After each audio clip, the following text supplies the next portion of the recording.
TV Corner. Hey guys, welcome to the last Filmcore TV Corner Game of Thrones podcast for the season. We're reviewing Season 7, Episode 7, The Dragon and the Wolf. Here with me, I've got TJ and Lulu again. Howdy, howdy. Hey. Yeah, so directed by Jeremy Podeswa, we were taking on an 80-minute emotional roller coaster. I wish this wasn't the last one, but let's get right into this review. We open with basically the United Nations of Westeros. Everyone arrives at the Dragon Pit in King's Landing to basically talk to Cersei and barter a truce.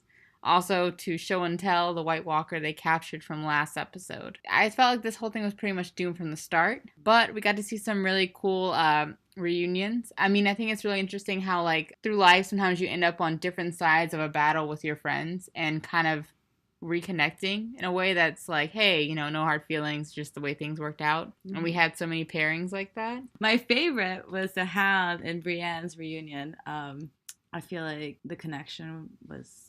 It was just nice to see there was, like, no bad blood between them and that they ultimately, like, bonded over the fact that they were trying to do the same thing. That was to protect Arya, and it was cute. It was just a cute moment, and I liked it. And did you guys like? I really liked when she said, like, yeah, I'd be worried about anyone who got in her way. Yeah.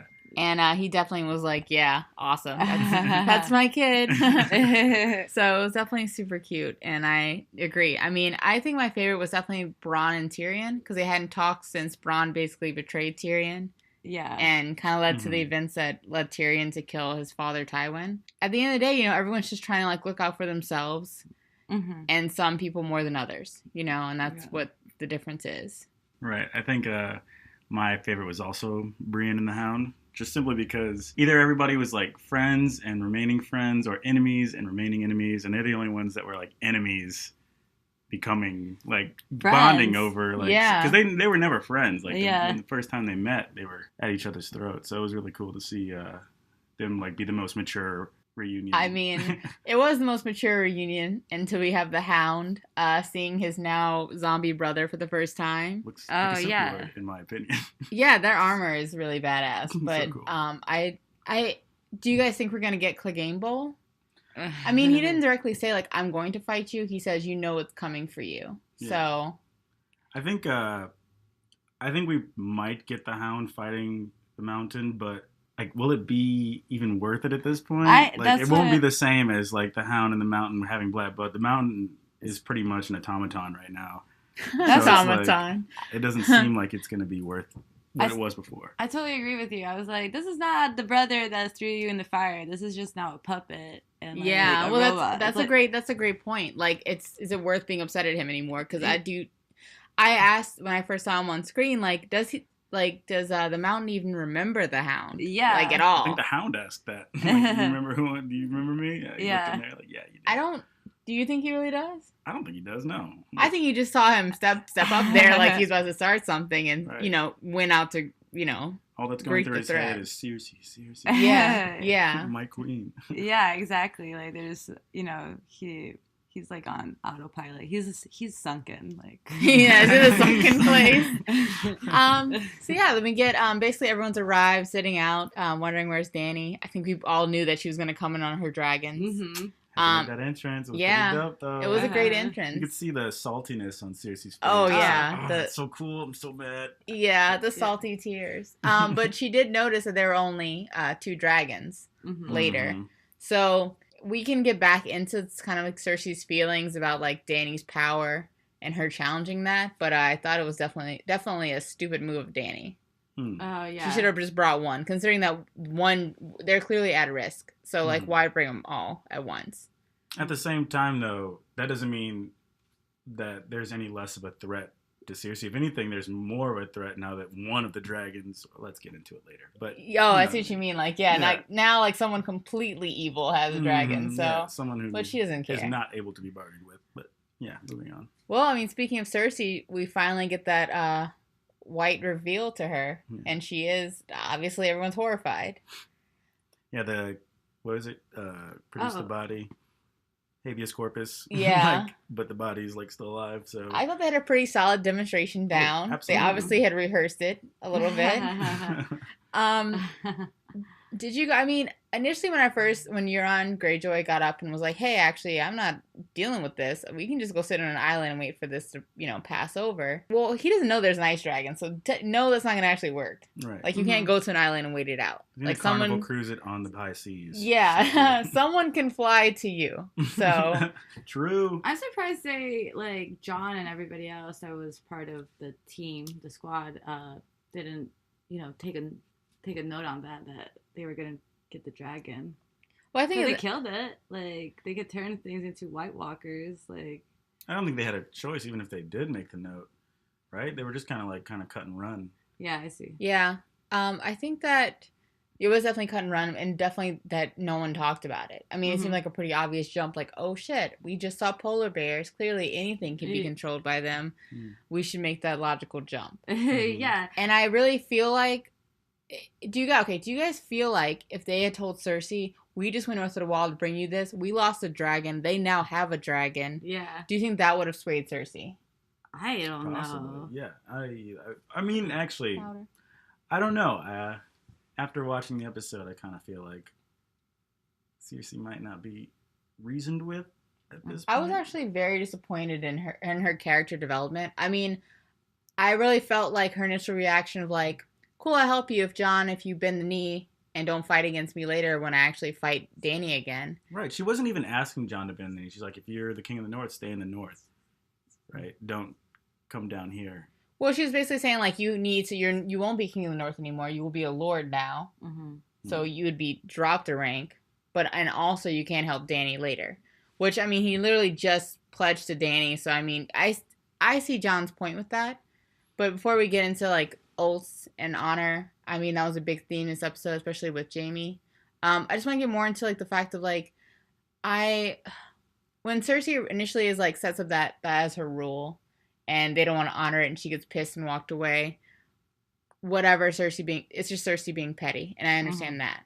But when she comes back for the second time and is like, you know what, screw it, I'll help you guys, and she does it kind of like in a bitchy way. And I was like, yeah, this sounds reasonable. It sounds like actually Cersei's made the turnaround. Would have been the coolest character development. It would have been. It's a missed opportunity because at this point, like, it is so annoying to see her be this, like, evil woman. Right. Like, that's all we've seen for 7 seasons. Yes. I wish, I honestly was believing her, when she came out the second time. And I thought, oh, cool, awesome. This is unexpected, but a great development. And then they kind of just ripped that away from us. And seriously. Yeah, just kind of but yeah, it was too predictable afterwards to reveal that it was all just a trick, a trap. Yeah, and I think Jaime was definitely the audience in his reaction, because he was like, are you kidding me? Yeah. Mm-hmm. Like, we really don't have time for this. And I feel like as a viewer, I mean, we know that next season is going to be the last, and I think we only get 8 episodes. Like, I really don't want to spend any time, like, dealing with Cersei in this, like, petty bullshit. Like, it just seems like a waste of time. Yeah. Considering that we have none. I completely agree. Give us 2 seasons. Yeah, if you're gonna do this, we need another season. And also, really, like, so it would have been cool to see Cersei, like, make that leap and become a force for good.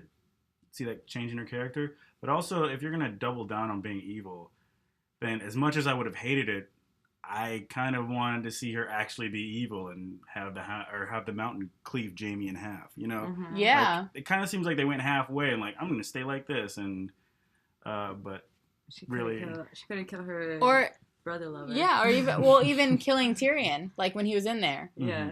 And this is all she's been literally talking about for 2 seasons now, is killing Tyrion when she sees him, how wild things she's going to do. Right. And it just is like, okay, well, I don't understand. Yeah, be evil if you're going to be evil. If not, like, this is just annoying. Right. Yeah. Agreed. Like, she used to be a favorite villain. I don't know if I can say that about her anymore.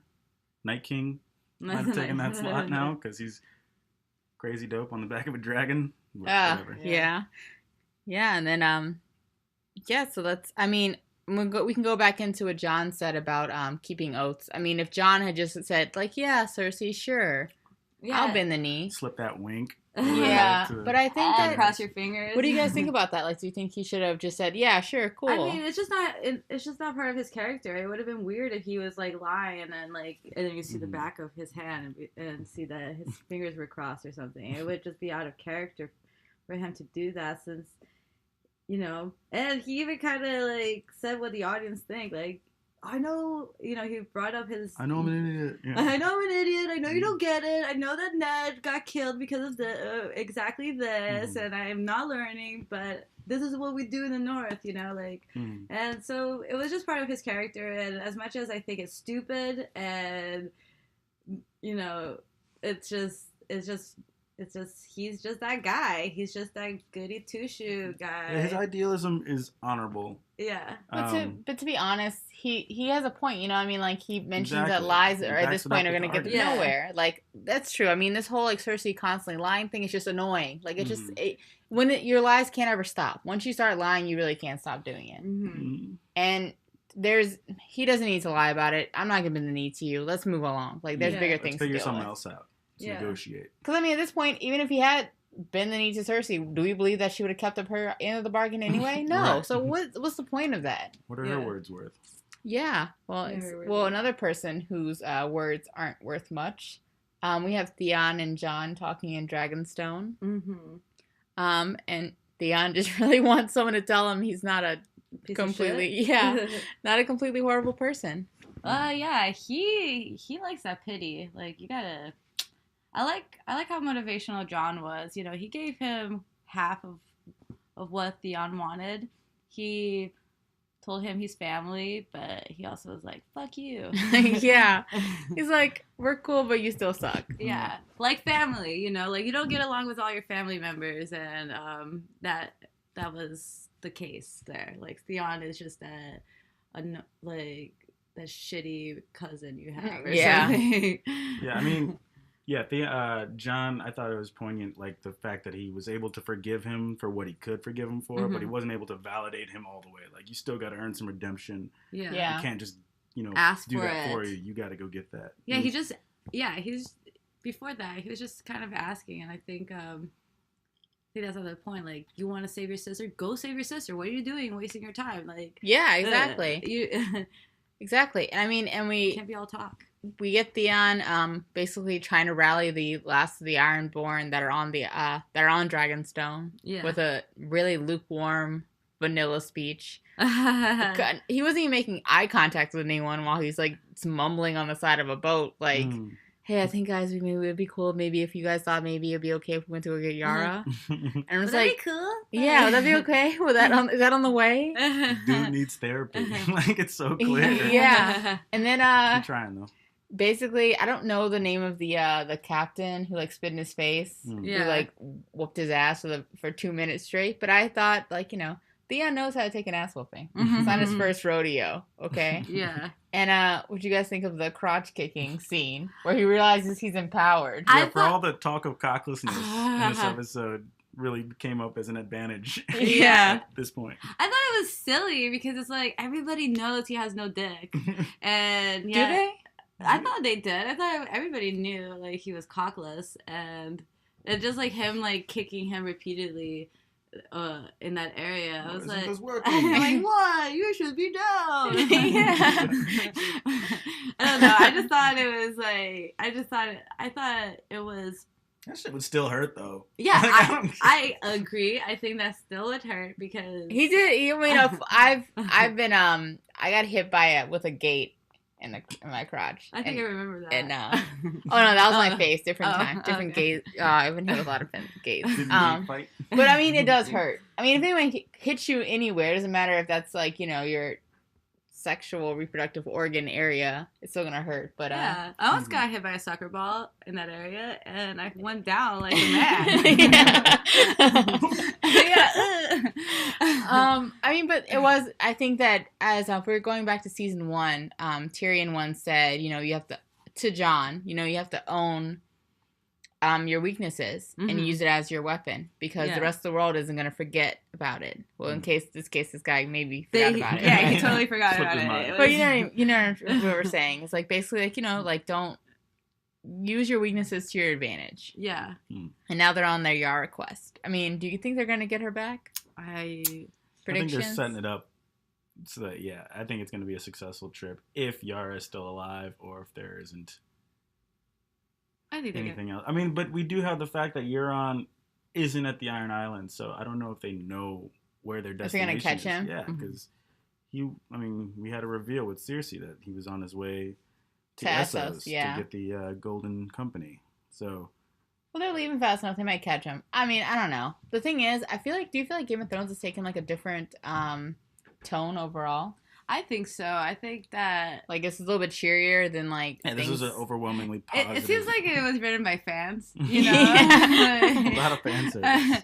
Yeah, it was just like a group of like a Reddit thread that made it into an episode. Wouldn't it be good? Yeah, I mean that crotch kick definitely felt like a fan, like request. Yeah. Not to mention the Johnny and Danny erotic fan fiction. Oh yeah. God, yeah. We will get to that. Yeah. First, let's head up north to Winterfell. Littlefinger makes one last final play. Ugh. Yes. And for a second, I thought that he really was convincing Sansa that Arya was actually going to try and kill her and become Lady of Winterfell. And TJ, I believe you said that if you look at Arya for 2 seconds, you're going to know right away she does not want to be Lady of Winterfell. Right. Like, that's ridiculous. I can't believe, like, for me, it was like, Sansa knows that's not true, so her going along with this is kind of strange. But, yeah, it seemed like Littlefinger was playing her like a fiddle, but at the same time, we know things about Arya and Sansa's relationship with Arya to make you think that that can't be what's going on here. Yeah. Their deductive reasoning wasn't all that. I mean, when they brought Arya into, like, the Great Hall and were, like, reading all the charges, I was like, murder for who? Yeah. Right. I mean, she's murdered folks, but like, I was like, who you gonna call out? Like, yeah, and then they turn and say, Lord Baelish. I was like, but I'm Lord Baelish. Dude, Littlefinger's face was fucking priceless. So good. Yeah, it was really good. It was also, it was fun to see him so desperate because you usually just hear him like whispering and like lurking in the shadow and just being all pulling strings, being in control, one step ahead. Puppet master. The only other time we've seen him so helpless was when Cersei had her men seize him back in season 1. Yeah. Power is power. Probably one of the most iconic Cersei moments. Pretty dope. But to him in that moment, you see that same fear here. And I'm pretty proud of calling him catching that blade. Not gonna toot my own horn, but I thought Sansa was gonna be the one to do it, but it makes sense that Arya did it. She's a professional, so yeah. I mean, it was like another example of I think Greg said this once about how like the evil characters in the show, like, does it pay to play the Game of Thrones in a slimy way? And ultimately it doesn't. Right. I mean, yeah, sure, a lot of good guys, get lost along the way, but ultimately, like, the bad guys really don't come out on top in the long run. Like, look at like Walder Frey, look at Cersei. I mean, she is grasping at straws here. Yeah. Remind me, did Sansa see Littlefinger throw on Lysa through the moon door? Actually, yeah, because on Lysa was like pushing Sansa towards it. True. So to be fair, I don't think it was fair to count that against him because he did save Sansa. Yeah. So like, that was I mean, it did work to his advantage, but yeah, it was. But Sansa's playing the game. She doesn't have to be completely clean either, Yeah. That's true. I mean, that's true. I mean, and also finally Brandon's becoming useful in the last episode of the entire fucking season. Still with that aloofness. But, and he's still, I mean, it turns out that Sam is more useful than he is. Right. Basically, Sam arrives to Winterfell and meets, Sam arrives at Winterfell and meets Bran. Bran's being super creepy, of course. I know everything.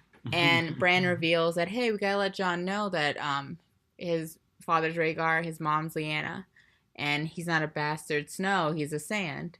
And then Sam's like, nah, bro, he's not even a bastard though. And then Bran's like, what? I'm like, wait, what? You've been sitting here this whole time, you don't know this? Right. Like, You're what so are you cocky too, and bragging about how you know everything, and then you didn't even think about going to that memory. Literally and, knows nothing. Literally knows nothing. Like, I'm just like... It would have been out of place, but I wish Sam would have, like, given the credit to Gilly somehow. Just like, oh, yeah, Gilly was totally... Yeah, she just learned how to read last week. So And just she so you found know. This little nugget of information. But we also learned Jon's real name. Jon Snow is actually Aegon Targaryen. I mean, I didn't think I liked Jon better. There's a lot of Aegons out there. Yeah, But, Jon is great, but Aegon is like a name in the Yeah. show. You know, like that's like Jon, receiving Aegon. the mantle. I mean, how did Ned get to Jon out of that name? It's like, I'll call this kid Jon. Whatever. Jon Snow, cool. I guess it is G-O-N-J. Like, no, it's not even G-O-N. Aegon. J-O-N. Aegon. Targaryen It's a Snow. reach. But Hey, John. It was pretty- Snowdarian. it was pretty interesting that we got that reveal of, like, his birth and who his parents are as he's, like, entering Dany's chambers. And her chamber. Yes. Yeah. I didn't know how to feel about that. I was It like, was like already too late. Like, Yeah. You're gonna run in and block, Yeah. but no, it's too late. I He's mean, already entered. I felt so bad because I still wanted it to happen. It's the heartwarming incest that we were all waiting for. Yeah, it definitely is. What did you guys think about Tyrion kind of like watching from the shadows? Yeah, I did. You said he was upset. Was that upset? Was he upset? Does he love Dany? I don't know. I think he's maybe like, this isn't the greatest idea right now because we all got to keep level heads, and this is gonna get in the way of us possibly having to make some crazy sacrifices later. But it's just gonna complicate things. I think that's probably what Tyrion was. But he did look super bummed. Like He lingered way longer than anyone who like is like he didn't like okay. Have you ever seen your friend maybe hook up with someone who you don't think is like the best person? You're like shaking your head like, God damn it, why? And then he walked away. But yeah, but he like said in that hallway like he was the one like trying to go knock on Dany's door. Right. Yeah. Like, With like a bottle. Yeah, a bottle of wine. I'd be like, hey, what are you guys doing? Yeah, what are you guys doing? Are you guys okay? I hear some weird noises. My queen. I don't know. I mean, I'm glad it's happening. Maybe they'll get married next season. I thought it was gonna happen this season, but yeah. I mean, and like Dany and Jon, as Tyrion said, we're fucked. Let's go up to Eastwatch, where the wall has now come down. Yes. What was that? Was that dragon spitting fire or ice? It was like blue magic. I don't think it could even be considered fire. Like it was just like it didn't look. Did it look like? Did it act like fire? It was like really powerful, unlike the fire, which like came out and burned things. But it had like a real punch to it, and it seemed to have like an electric magical. Yeah, I mean, like it didn't. I thought it was just gonna melt the wall like a popsicle. No, but it was like exploding. It was like tearing it was the like wall to pieces, destroying it. Yeah, like a sledgehammer. Mm-hmm. I think it's like a magic. I think it's just dark magic. Dude, when they came out of that forest though, across the yard.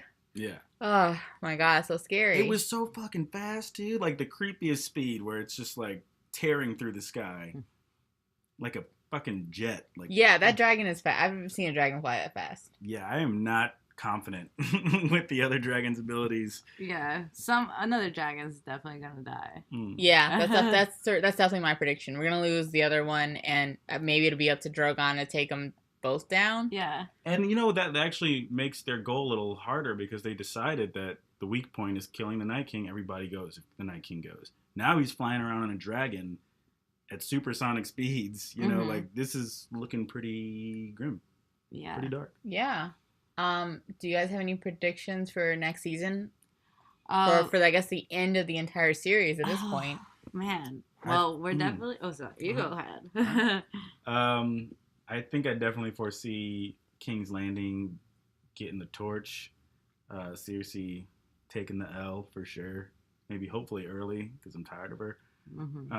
But I don't think any amount of Golden Company soldiers or anything is going to be able to stop the Army of the Dead. I see a last stand at Dragonstone, possibly pulling out the victory right there at the end. No, that's my prediction.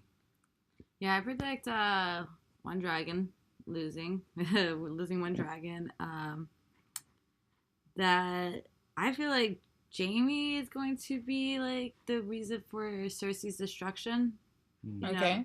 I have that feeling, you know, like it just seems so fitting because I think he seems so bullied by her, you know. Yeah. At this point, right? He got a catty sister and Like she called him abusive stupid wife in the episode. Like yeah, she did you wouldn't listen to Dad because you were off playing golf or something. You know? Like, oh my gosh, she just like loves to be comparing herself to their father. Yeah, she yeah. I think her father would have been smarter.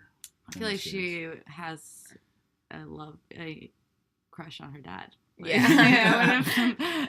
That's sus. That's okay. Well, for my predictions, I'm gonna throw out there. I think Danny is gonna end up being pregnant, and that John will be right by saying that this witch really doesn't know what she's talking about. I think that TJ, I totally agree with you. King's Landing is done. Mm-hmm. I think what's gonna happen is either Cersei's gonna blow it up, or maybe they blow it up underneath like the Night King. Mm-hmm. Like, you know, they have a lot of wildfire, like just burn all the White Walkers in the city. As many as possible.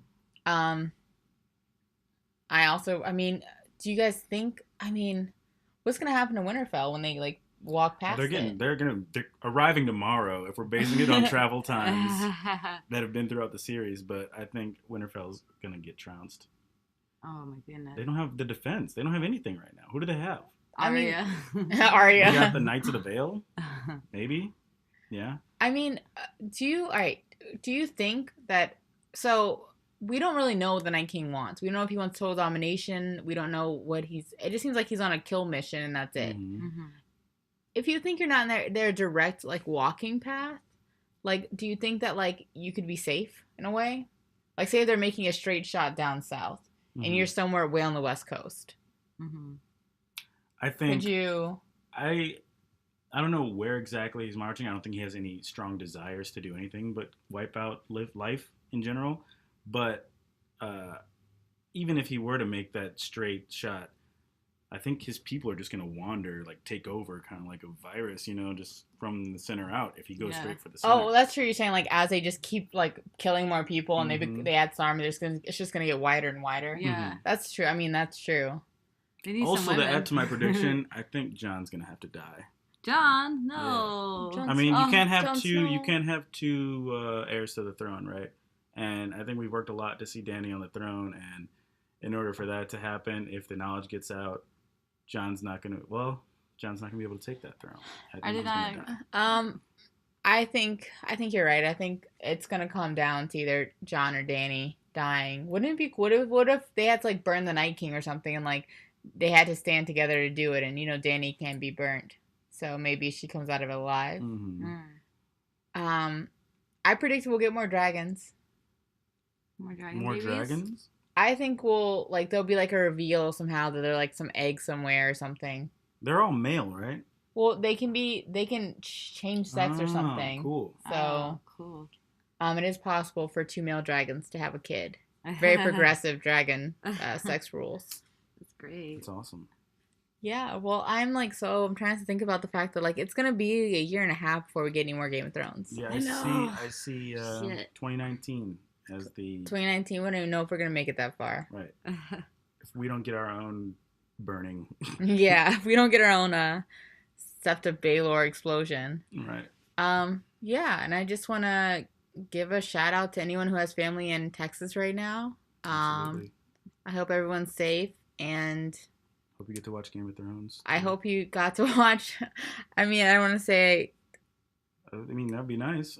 I mean, I hope you still got to watch Game of Thrones, I guess. Yeah. A little escapism is never bad. Yeah. All right. Well, thank you guys so much for jumping on this week's podcast with me. We really churned through this one. Absolutely. I'm going to miss this. Yeah. So sad. Well, you guys can catch us on some other Filmcore reviews coming up. We're going to do Stranger Things, Westworld, and trying to figure out what else we're going to do. Black Mirror, right? Yeah, and Black Mirror. So we have 3 more big ones coming up. Maybe we'll do some sort of like Game of Thrones review in like 6 months. Or just like highlights or something. Yeah, that'd be dope. But again, thank you guys so much for getting on these with me this season. Shout out to Greg, out there in the world shooting. And we'll catch you guys next time. All right, bye. All the winds and the steps and the call. He rode to a woman's side, for she was a secret treasure. She was his shame and his bliss, and a chain and a keep are nothing compared to a woman's kiss. For hands of gold are always cold, but a woman's hands are warm. For hands of gold are always cold, but a woman's hands are